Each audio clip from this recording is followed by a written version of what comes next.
Hey there, Ritual here to give a big shout out to you for making it through the hectic holiday season. The magic of those family moments, that was you. And now there's new milestones to prep for in 2025. This new year, check clean, quality pregnancy nutrient support off your to-do list with Ritual. We've done the research to create science-backed pregnancy support like our prenatal multivitamin, natal choline, and fertility support, all designed to be taken alongside each other. But don't just take our word for it. They're also third-party tested for microbes and heavy metals and Clean Label Project certified. So whether you're trying, thinking about trying, or already there, we don't have to tell you that prioritizing yourself can be the hardest part. That's why we're helping you get started today with 30% off a 3-month supply for a limited time at ritual.com/podcast. These statements have not been evaluated by the Food and Drug Administration. This product is not intended to diagnose, treat, cure, or prevent any disease. This podcast is sponsored by Talkspace. You know when you're really stressed or not feeling so great about your life or about yourself? Talking to someone who understands can really help. But who is that person? How do you find them? Where do you even start? Talkspace. Talkspace makes it easy to get the support you need. With Talkspace, you can go online, answer a few questions about your preferences, and be matched with a therapist. And because you'll meet your therapist online, you don't have to take time off work or arrange childcare. You'll meet on your schedule, wherever you feel most at ease. If you're depressed, stressed, struggling with a relationship, or if you want some counseling for you and your partner, or just need a little extra one-on-one support, Talkspace is here for you. Plus, Talkspace works with most major insurers, and most insured members have a $0 copay. No insurance? No problem. Now get $80 off of your first month with promo code SPACE80 when you go to Talkspace.com. Match with a licensed therapist today at Talkspace.com. Save $80 with code SPACE80 at Talkspace.com. It's just as valuable, maybe even more, to reframe the problem versus giving someone a tip or a tactic to help them directly solve it.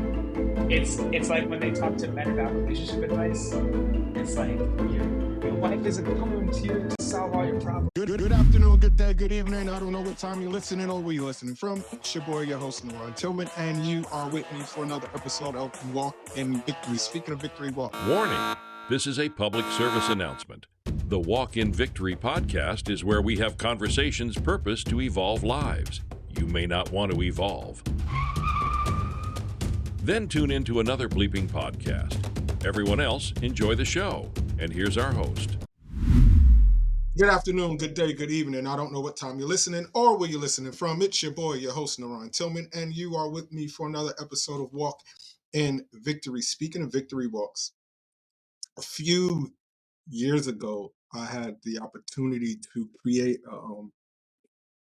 a audio class for listenable, and that class was named the Mindful Marketer. I have some certifications in marketing, digital marketing, and I've taken some classes through Sigma in marketing before digital marketing. And there's a synergy there, see a need, meet a need, and all of those things. But digital marketing kind of took us to another level in terms of accelerating our ability to get in front of our customers quicker. So I took some of those courses, and one of the first things we learned about was customer avatars, creating our customer avatars and understanding the pain points of the customers. And a lot of times when people talk about customer avatars, we get lazy, right? So if my product services men and or women, or men and women, I'll do that, men and women, and it also can serve men in suburban areas and urban areas. If I make one customer avatar, I'm only speaking to the pain point of one person. So my marketing strategies will only call out to that one person. If I'm not lazy and I begin to become mindful of other segments in the market and what their pain points are and what their and how my product meets their needs, then I can start to craft my avatar for them. And then I can craft my avatar for female. Now we take into age, we take into finances, we take into consideration all of these things. And we don't just have one customer avatar, you actually have a book of avatars. And you have segments of automation and leads or magnets for those customers. I was interviewing someone yesterday, and we was talking about AI and how AI is intersecting with business, and they have a product where the lead magnet now, um, the customer who comes in answers a few questions, and the AI bot can develop a lead magnet specific to them, so that I won't have to do all of those. I don't have to create all of those lead magnets. The AI bot can create a lead magnet that meets their specific need, because that's what you have to be mindful of. How can I hook them with something that meets them their need? It's like when you're sitting down and you're saying, "Wow, that commercial is really talking to me," right? Or you go to look up fishing rods, and all of your Facebook ads and everything that pops on your screen is suggesting fishing rods, and you're like, "Oh, they hacked my phone." No, they didn't hack your phone. Whoever really did their due diligence interconnected all of these things together, and now they understand what it is that you're looking for, what it is that you're seeking. Like that's mindful. That's how you be mind. That's how one becomes mindful of the customer, mindful of the pain points of the customer, mindful of how my products and goods are meeting the customer's needs. And a lot of times, and I'll make this analogy or assessment, and then we'll bring in our guests, because guess what we're going to be talking about? Being mindful in marketing, right? A lot of times, if you watch, uh, do an experiment, watch an hour of Fox News, and not for the news, but look at the advertisements, and then watch an hour of CNN or MSNBC and look at the advertisement, and you'll see the same product being advertised, but with different wording and catchphrases and hooks, because they realize that the audience that watches one thing and the audience that watches this other thing, their pain points are similar, but we want to talk about to those points in different language. So there's not no one model for all people. How you doing, Zach? Hey, I'm doing well. Thank you Glad for to be on here with you. no, thank you for jumping on with me.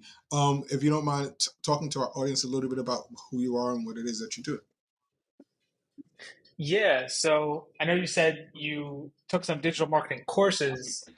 I learned digital marketing on the streets, I guess. My parents call it like an unofficial MBA, because I was getting my engineering degree, but saw all of my professors kind of going through the motions in their career. And I, at the same time, saw all of these people building email based businesses. And I thought, hey, this looks a lot of fun. So I started sending emails, creating digital products. And over the past 11 years, started working with more and more clients, more mentors, and really seeing at a high level what works and what doesn't in terms of digital marketing, sales, copywriting, messaging, all of the stuff that you were talking about in that introduction. That's amazing that you're in school for one thing, and that's why we have to be careful about attaching ourselves to something. Just because I have the skill set doesn't mean that that's who I am. And in that moment, that's who you thought that you was, and that's okay, because it opens your eyes to what your true passion was. Do you feel, before we jump into, do you feel like, that why did I waste time going to engineering school? Or are you grateful for that purpose, because it doing that and completing that gives you a different way to approach problems to in the thinking structure?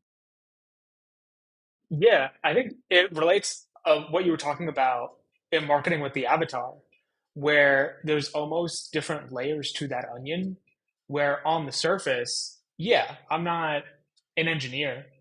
I paid tens of thousands of dollars or whatever it was back in the day for that degree, and it's gathering dust. There is part of that, but at the same time, an engineer is someone who solves problems, who thinks in systems, who isn't necessarily on the cutting edge of science, discovering new things, but taking what we already know and putting it together in a new, more efficient, simpler, or sustainable way.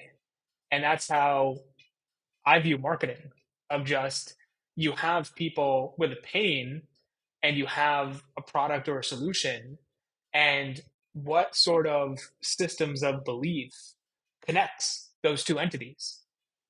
Yeah. So, and I'm glad that you said that, because in order to be good at marketing, you have to start from a system. And a lot of coaches, a lot of small business owners understand their products. They understand the skill set that they bring, but they don't understand this. You have a lot of good professional people, a lot of great coaches that nobody knows. So when you talk about mindfulness and marketing, what does that mean for you?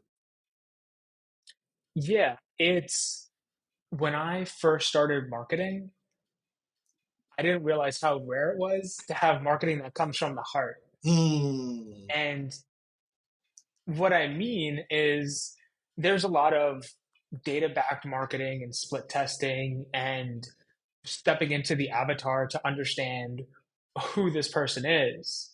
But then there's the emotional side of if you actually were a woman who has stomach pain and you go to the doctor and they don't diagnose you with anything, it's almost as if people act as if you're making up these symptoms, but every day, like you have to go to the bathroom 4 times a day and it's embarrassing and you're struggling with all this stuff.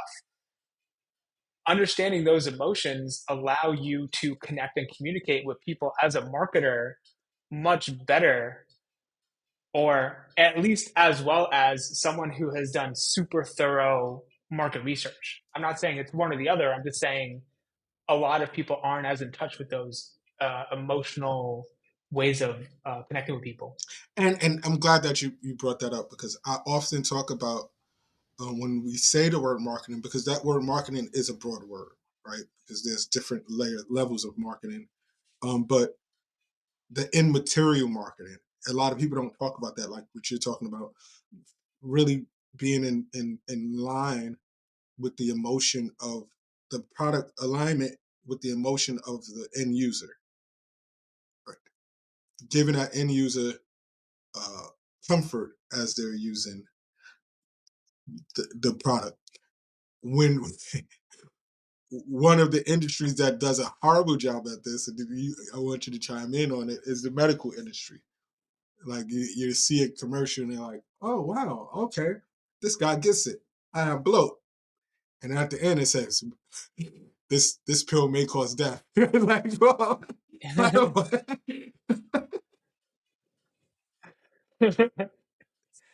Yeah, that's there's side effects in there. yeah, Um, but like one of the interesting things is for those types of commercials and when you're marketing in general, you want to act like a doctor where you diagnose and prescribe.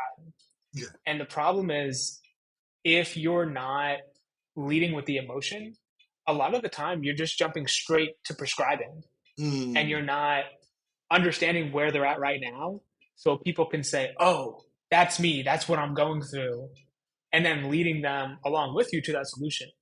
So it's like having a new pill that can help you lose fat. And you just say, take this pill, it'll help you lose fat. It's great. Here's all the other people doing it. But you miss that whole conversation of are you 20 to 40 pounds overweight, and whatever you do, the weight doesn't seem to go down. It doesn't matter if you eat more vegetables or eat no vegetables and only meat, or you work out 5 times a day, or you go on walks, or cut out eggs or eat eggs, or there's so much contradicting advice. Do you want to just have a simple solution that doesn't involve surgery that can help you get there? Great. Well, here's what we have to help you out, and here's who it's worked for, and here's how you can get yours now. And at that beginning part is where you're meeting them without judging them or labeling them as incompetent, but guiding them from the problem they have to the solution you have. In copyright, because that's where this happens, this emotion. Yeah. In the copyright, what are you when you're tapping into that mindfulness side of that softer side of the marketing, or it may be because we're talking about being mindful, right? But it may be a product where it may not even be a softer side. We have to tap into the grunt of the person, somebody that's gritty. It might be a wrestling product or MMA school or something like that, and you still have to tap into the mentality. You still have to tap into the catchphrase. So when I think that oftentimes people hear the word mindfulness and they just automatically think soft.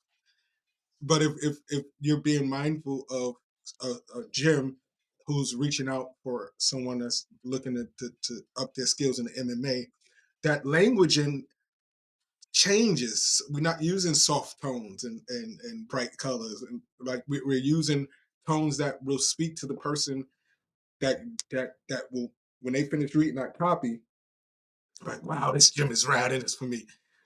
How do you what do you do? Enamórate con la venta de San Valentín de JCPenney y ahorra hasta 70% en joyería fina con el cupón. Endulza el ambiente con hasta 50% en esenciales para el hogar. Además, usa el cupón en la app de JCPenney y ahorra aún más. Déjate flechar por estos ahorros y celebra el Día del Amor y la Amistad por todo lo alto. JCPenney, vale la pena. Ofertas válidas hasta el 14 de febrero en selección de estilos. Aplican exclusiones. Detalles en la tienda jcp.com.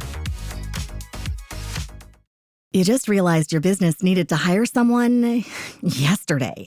How can you find amazing candidates fast? Easy. Just use Indeed. Stop struggling to get your job post seen on other job sites. With Indeed sponsored jobs, your post jumps to the top of the page for your relevant candidates, so you can reach the people you want faster. According to Indeed data, sponsored jobs posted directly on Indeed have 45% more applications than non-sponsored jobs. Don't wait any longer. Speed up your hiring right now with Indeed.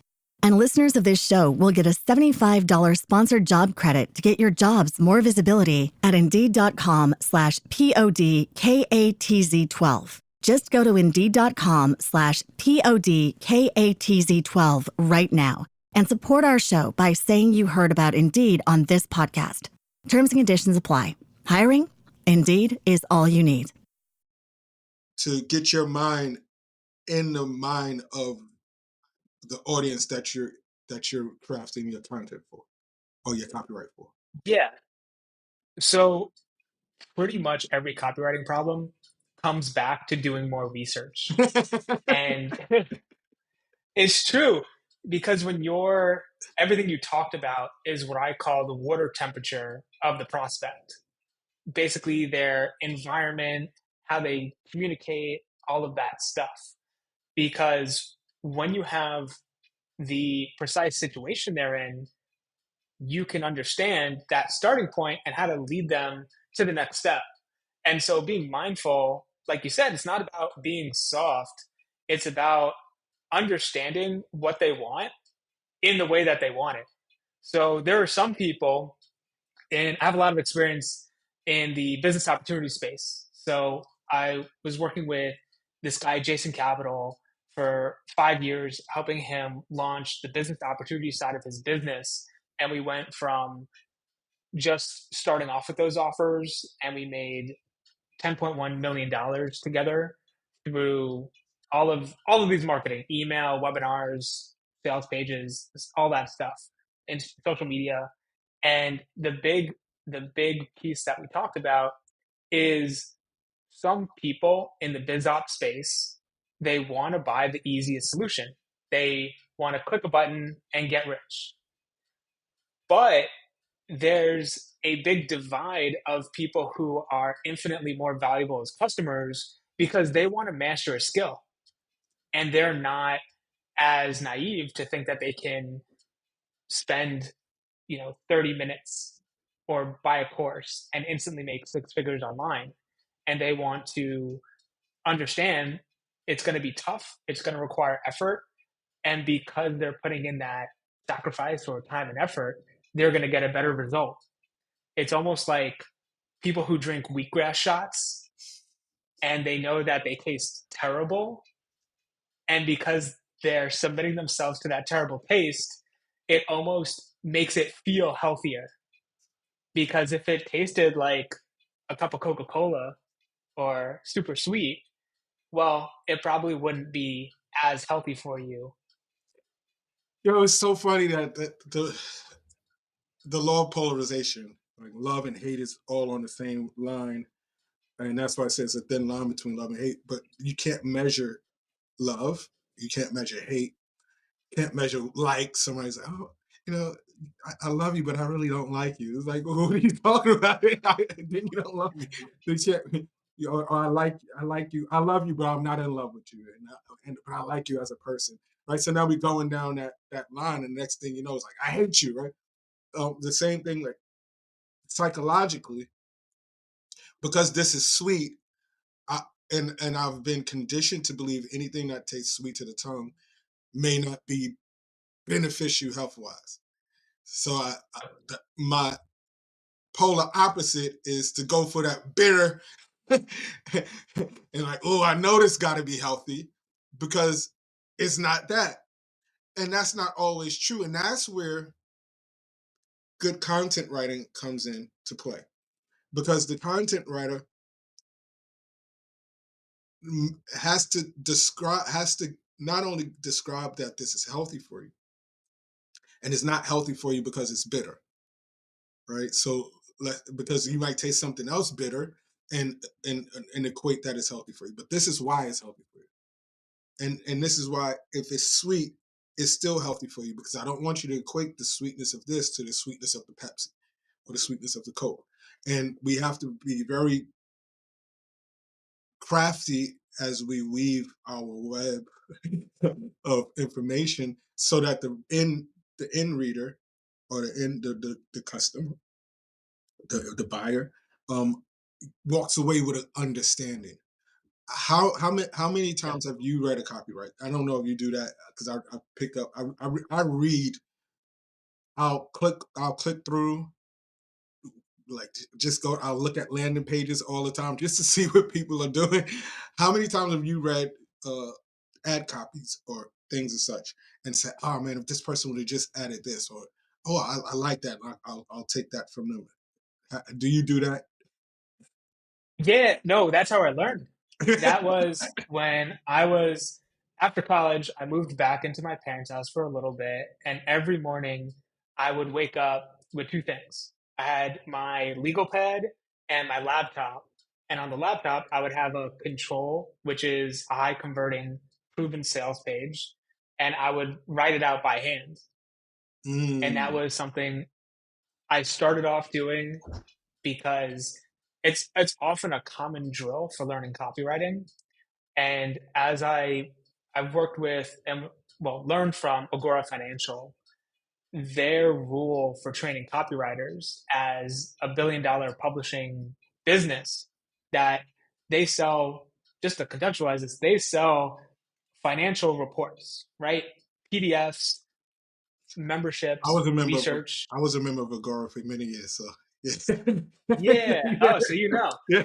But they make over $1 billion a year doing that, and it's so profound because they're selling something that you can't see, feel, experience beforehand, and even when you get it, it's not as if you're spending money and getting something tangible. It's you're getting more information, and it's powerful that way.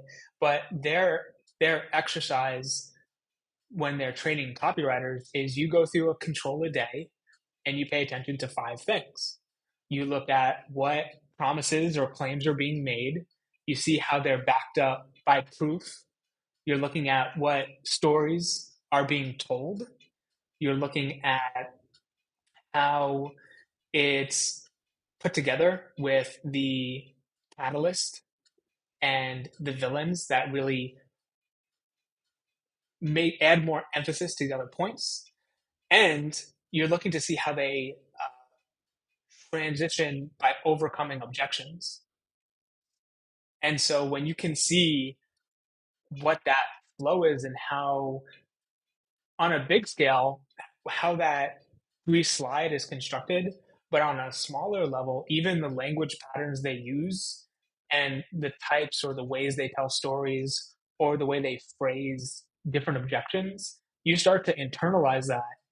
And you could, whether you're selling finance products, supplements, or how to carve things out of wood, whatever you're selling, you can understand the same pathway. Wow. So I didn't know that they had a copyright course, because their stuff is top notch. I put a couple of my friends onto their club. Uh, so now we're here in this digital age. I mean, in the AI age, and there's still a need for copyright. There's still a need for digital. How are you managing to? How are you pivoting, and you and your company dealing what we have before us right now? Yeah, part of it is even before AI, there's good copywriters, bad copywriters, good salespeople, bad salespeople.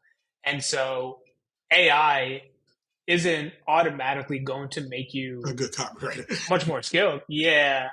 I kind of view it as if you were running to places before, AI can be a car that can get you there a lot faster, but you could also, drive into a tree, which doesn't help you get to the end location.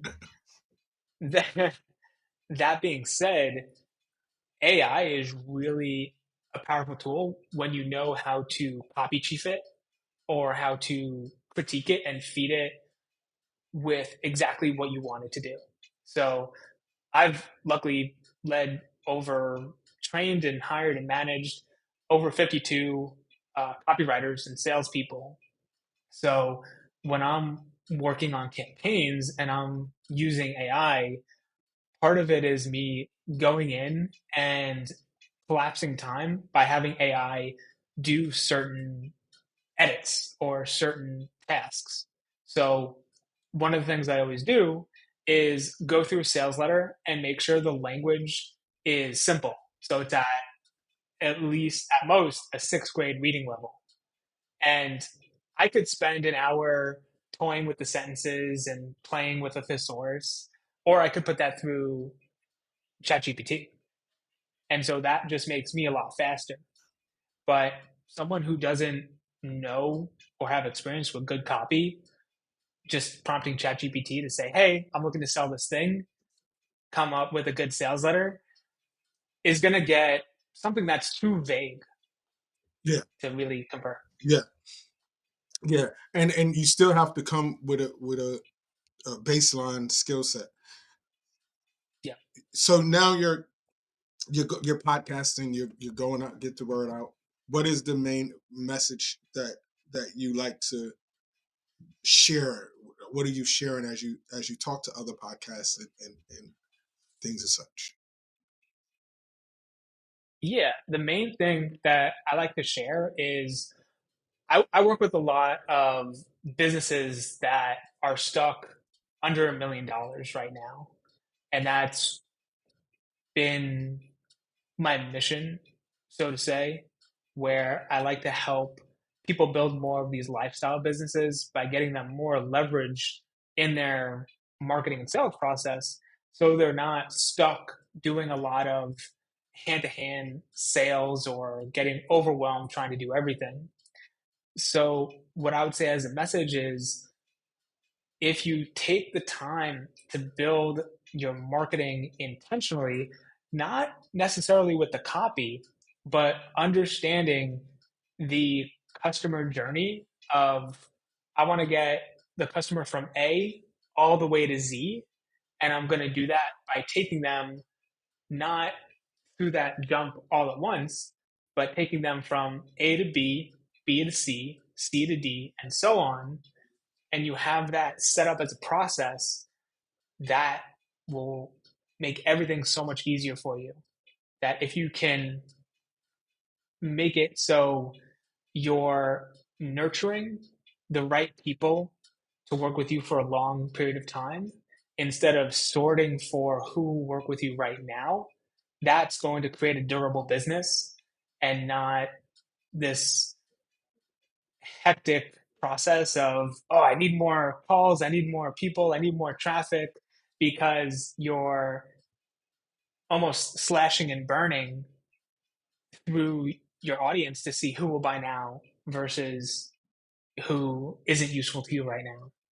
It's funny because I'm watching a lot of fast sales. Like, people are trying to get the sell on Facebook, trying to get the sell on, and they're not really looking to build an audience where where I was taught the lead magnet was to make an exchange for the email address, at least to bring them off of Facebook, to bring them off whatever social platform.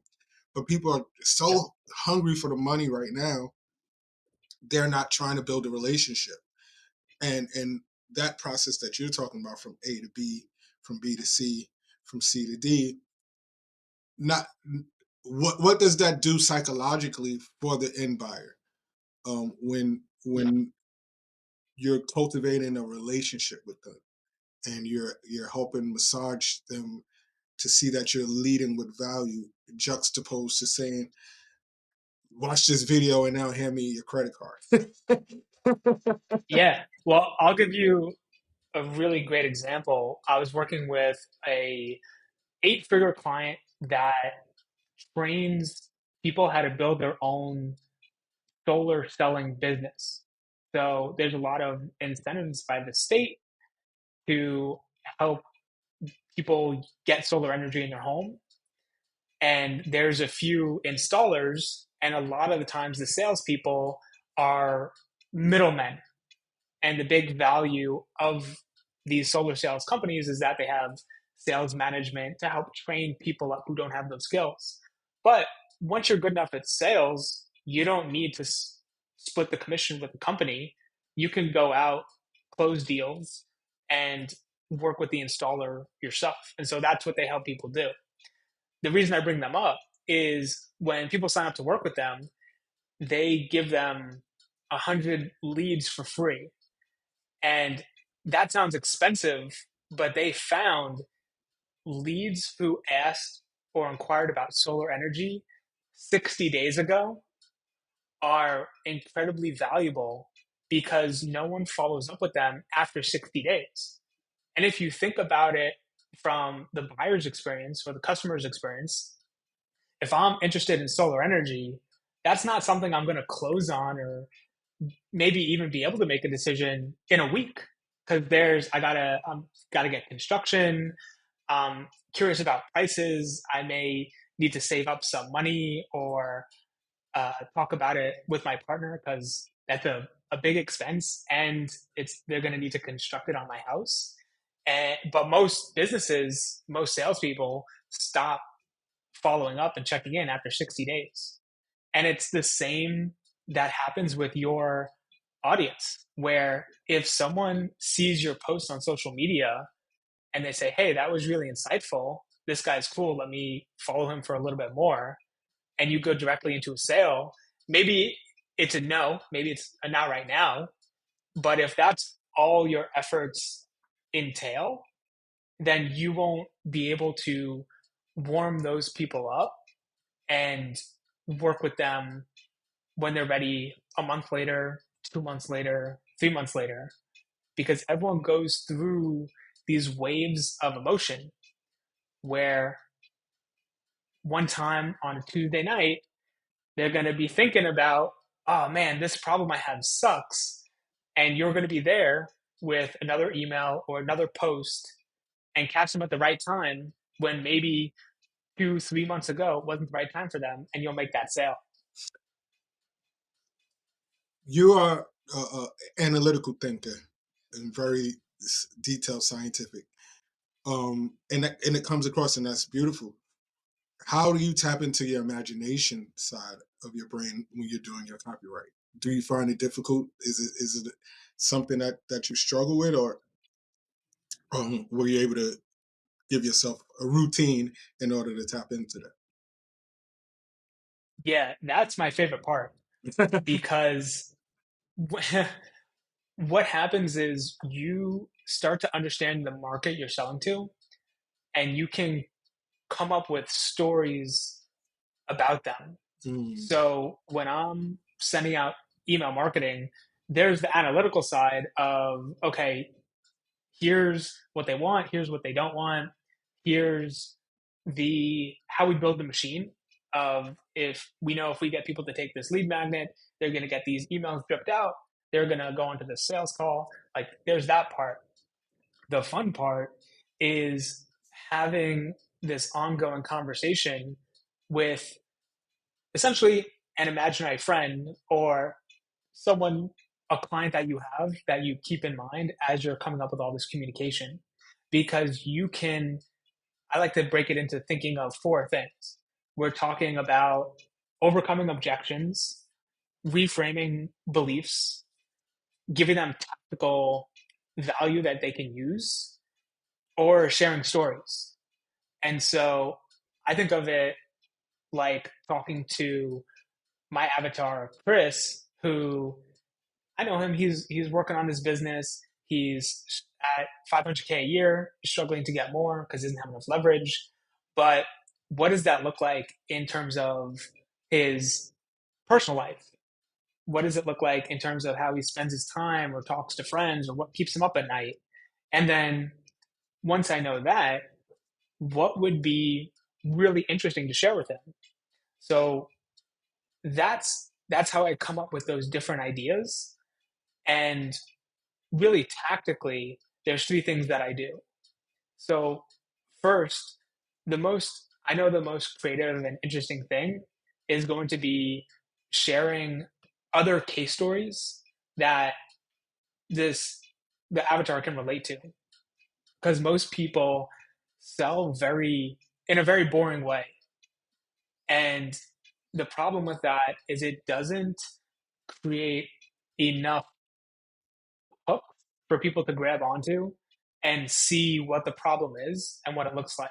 So, for example, I was working with a client that sells a podcast guesting course to market your business. So, like what I'm doing now, I guess. You go on podcasts, you share your story, people spend time with you, that builds trust, and then you can monetize on that. And it would be boring just to share that in every email, every communication. But if we tell a story of, there was a operator who consults and works with people, but she wasn't able to get the word out about her business. And part of it was she's scared to talk because maybe she'll run out of things to say. People will think she's a fraud. But my client challenged her to pitch a few shows, and they had her on. And when she was on, the conversation flowed because this is what she's been doing for her career. And it turns out that, yeah, maybe 1,000 people listen to the whole podcast, and that's not the most amount of people in the world, but that's 1,000 new people. And 2 of them reached out and gave her $4,500 to work with her one-on-one. And now it's this whole journey of, here's exactly how someone with the same problem as you had this problem solved. And that's super powerful. And I have 2 more, but I don't know if you have anything to say on that. No, go ahead. The second one is, I like to, when I talked about water temperature and the world of that prospect, I like to hang out where they hang out. And so part of it, I was just doing this yesterday. I was watching, spent an hour, go down the rabbit hole. I look up different Google News articles on different social media marketing things. I look up a few people on Instagram that are really influential in my space. I look up on YouTube. I actually subscribe to like 50 marketing channels. And so I get all the notifications in the top with the titles of everyone's video.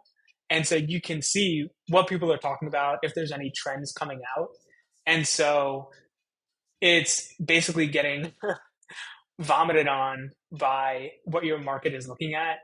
And I could understand, oh, okay, Pat Flynn is talking about this, Jay Klaus is talking about that. Like, here's what Alex Ramosi is talking about lately. And it frames this whole ecosystem of what small business owners are looking at. And then I can join that conversation and say, well, people are saying this, but of course, all of this information is coming at people without context. There's no experience behind it. There's no understanding of why this person is looking for the information. And so that allows me to add to the conversation and say, awesome, if you're looking at running these ads and going onto Facebook and building XYZ funnel, here's what you need to know. It's going to cost you $10,000 to dial in a funnel on paid ads if you're trying to get people to go and call your business. But if you instead, like what you were talking about, have a book or a lead magnet, like I love books. So you have like a book or a lead magnet that you're getting people to for free or for $5, your ad costs go down, the commitment goes up, and you can continue that conversation with someone because they're on an email list. You can send them to a call after their book, after that book, all of that stuff. So that's almost an example of me creating it in real time. I would say the last example is what a lot of people have access to, and it's focusing on those objections and beliefs holding people back.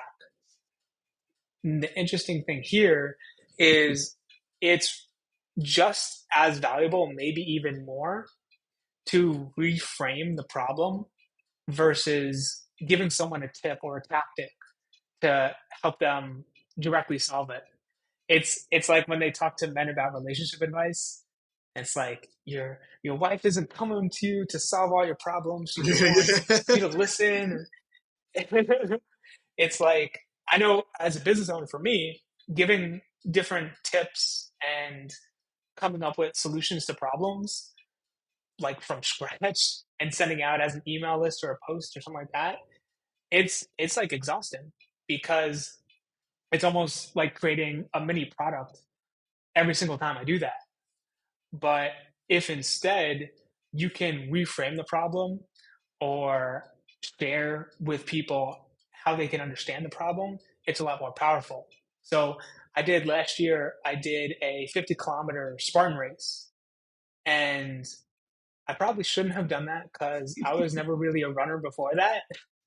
So I was looking up everything I could about long distance running because that was going to be the majority of it. Like, I like the obstacles, but I can't, at that point, I couldn't run very well. And so one guy I found broke running down is, I'll give him a shout out here, why not? It's called strength running. And so his whole point of view is it's not just about running faster, it's about every single run, you prepare your body so that you don't get beat down by the repetitive motion of running, but you get stronger. And he broke it down for me where you have a base phase where you get your body used to the volume and running further, because all running ability is really based off of what mileage you can do. And the more advanced you get, you could change up that mileage into doing speed work or into doing more distance work. But it has to start from that base of just getting out there and increasing your mileage, because you're not going to be able to run 10 miles if you're only used to running 2 miles a week. But if you're used to running 50 miles a week, then you could do a longer run of 10 miles on the weekend. You could do some speed work. You could do some easy runs. So uh, obviously I'm not as good of a teacher running as this guy is, but for me, that helped unlock, okay, I don't need to worry about sprinting. I don't need to worry about fancy fartlet running or any cool stuff people are sharing on Instagram or on blog posts that make me doubt I know anything about exercising in general. I just need to get out there 3 times a week and every week run 10% more, and that will compound and build up into what I need to do. There you have it. That's why we sit you at the feet of the masters, because you get information that's tangible that you can actually use today. If you are thinking about marketing, if you have a business, you should always think about marketing your business. But if you're thinking about marketing, if you're thinking about, is digital marketing dead? The answer is no, it's not. Is marketing dead? No, it's not. So that's why these conversations are important, because what's going to happen over the next 6 months to a year or so is that the marketing message is going to be muted, because everybody's going to be AI, AI, AI, AI. And like Iverson said, practice, practice. But there's going to be also a good opportunity for those of you who understand marketing to be able to marry the two together and give yourself a competitive advantage that no one else is going to really, really have. So this conversation was geared towards helping you hone your skills and dig deep and use and not just be so quick to put out a copy, not be so quick to put out a ad, but really, really be mindful of what it is that you want to say, finding the right words. He gave you a few tricks and techniques that you can use about simple language and all of those things that will help you become better at what it is that you do. Zach, my last question for you before we jump off is, what books have inspired you? It could be fiction, nonfiction, over the course of your career, over the course of your life, that you would share to an audience?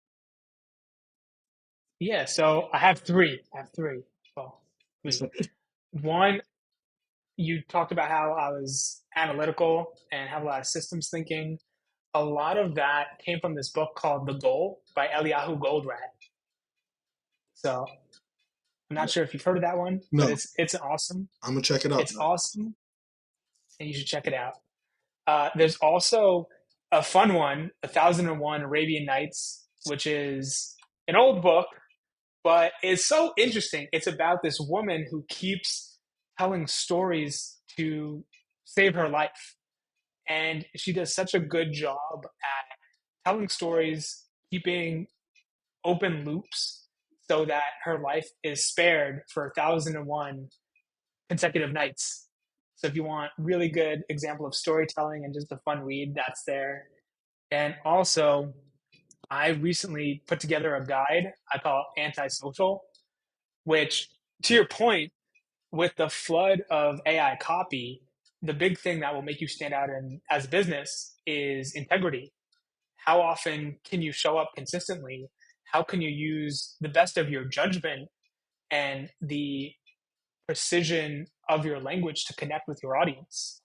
And at fixyourlist.com, I have a free copy of that book, which shows how you can send 3 emails a week to make sales from your list. So the description, in the description, the link for that free book, and also the link to all of Zach's information is there. So click on the link, go and make your clarity call, go and follow him on his social handles, and go to our website, walkingvictory.me, and he has a landing page there with all his social handles there. And while you're there, hit our mailing list so you can subscribe, so that we can start sending you emails and stuff too, right? Got to get that mailing list done. And most of all, enjoy the rest of your day. Listen, everybody, we don't ask you for Cash Apps, Venmos, Apple Pays, Zells, but what we do ask is a simple subscription. And if you're listening on a platform where you can leave a review, a simple review, helps these conversations be heard by the masses. We don't want to be the tree that falls in the middle of the wilderness that nobody hears. And because of you, we're not. Zack is now part of the Walk in Victory family, and we're compelling you to be mindful in your marketing. Don't make excuses. Join us in this victory walk, and together, let's walk in victory. Peace.